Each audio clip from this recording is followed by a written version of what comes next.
सामान्य प्रशासन विभागाने पूजा खेडकर संदर्भातील अहवाल मागवलाय। पूजा खेडकरचं निवेदन आणि जिल्हाधिकाऱ्यांचा अहवाल मागवलाय। राज्य सरकारचे विभागीय आयुक्तांना या संदर्भात आदेश पाठवण्याचे निर्देश आहेत। विभागीय आयुक्त चंद्रकांत पुंडलुकवार हे अहवाल सादर करणार आहेत।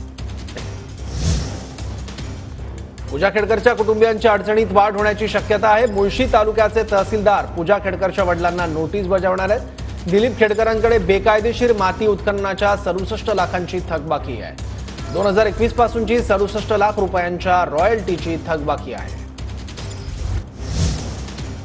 आयास पूजा खेडकरचा आणखी एक कारनामा समोर आलाय। अपंगत्वाच्या प्रमाणपत्रासाठी दिलेल्या पत्त्यावर घर नसून कंपनी असल्याचं उघड झालंय। पिंपरी पालिकेच्या वायसीएम रुग्णालयाला खोटा पत्ता आणि बनावट रेशन कार्ड देऊन पूजा खेडकरनं अपंगत्वाचं प्रमाणपत्र मिळवल्याचं समोर आलंय। हा पत्ता रहिवाशी नसून एका कंपनीचा असल्याचं पुढे आलंय। थर्मोव्हेरिटा इंजिनिअरिंग प्रायव्हेट लिमिटेड नावाची ही कंपनी आहे, जी सध्या बंद अवस्थेत आहे।